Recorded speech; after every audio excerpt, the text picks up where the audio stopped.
ఈ వీడియోలో మనం భగవద్గీత అధ్యాయము 3 శ్లోకము 41ను పరిశీలిద్దాం. ముందు శ్లోకాలలో కామం అనే శత్రువు మన జ్ఞానాన్ని ఎలా కప్పివేస్తోందో శ్రీకృష్ణుడు వివరించాడు. ఇప్పుడు ఆ శత్రువును జయించే మార్గాన్ని అర్జునుడికి స్పష్టంగా బోధిస్తున్నాడు. మొదటగా ఈ పవిత్ర శ్లోకాన్ని భక్తితో విందాం.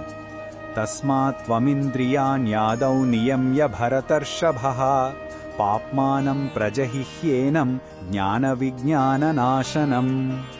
ఈ శ్లోకం అర్థమేమిటంటే, ఓ భరతవంశశ్రేష్ఠుడా అర్జునా, అందువల్ల నీవు మొట్టమొదటగా నీ ఇంద్రియాలను నియంత్రించు. అలా చేయడం ద్వారా జ్ఞానాన్ని మరియు అనుభవపూర్వకమైన విజ్ఞానాన్ని నాశనం చేసే ఈ పాపస్వరూపమైన కామాన్ని పూర్తిగా జయించు. ఇక్కడ శ్రీకృష్ణుడు చెప్పిన ముఖ్యమైన మాట ఆదౌ అంటే మొదటగా. ఆధ్యాత్మిక మార్గంలో మొదటి అడుగు ఇంద్రియ నిగ్రహమే.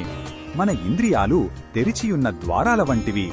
వాటిని అదుపులో పెట్టకపోతే కామం అనే శత్రువు సులభంగా లోపలికి ప్రవేశించి మన మనస్సును, బుద్ధిని ఆక్రమిస్తాడు.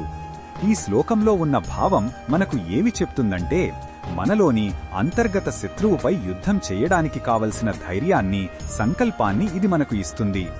భగవంతుడు మనల్ని నిస్సహాయులుగా వదిలివేయలేదు.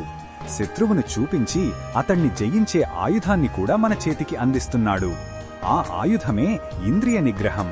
ఇది బలహీనత కాదు, గొప్ప బలం. మన జీవితపు పగ్గాలను మన చేతుల్లోకి తీసుకోమని ఇది మనకు స్ఫూర్తినిస్తుంది.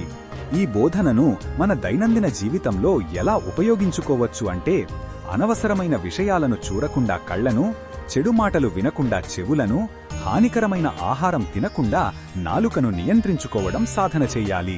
ఉదాహరణకు, పని సమయంలో సోషల్ మీడియా చూడాలనే కోరికను నియంత్రించి మనస్సును పనిపై లగ్నం చేయడం ఒక రకమైన ఇంద్రియ నిగ్రహమే. కుటుంబంలో కోపం వచ్చినప్పుడు కఠినమైన మాటలు మాట్లాడకుండా నాలుకను అదుపు చేసుకోవడం కూడా ఈ సాధనలో భాగమే. ఇలా చిన్న చిన్న విషయాలలో ఇంద్రియాలను నియంత్రించడం ద్వారా మన జ్ఞానాన్ని కాపాడుకొని ప్రశాంతంగా జీవించవచ్చు. మరిన్ని భగవద్గీత శ్లోకాల అర్థాన్ని తెలుసుకోవాలంటే మా తదుపరి వీడియోలను తప్పకుండా చూడండి.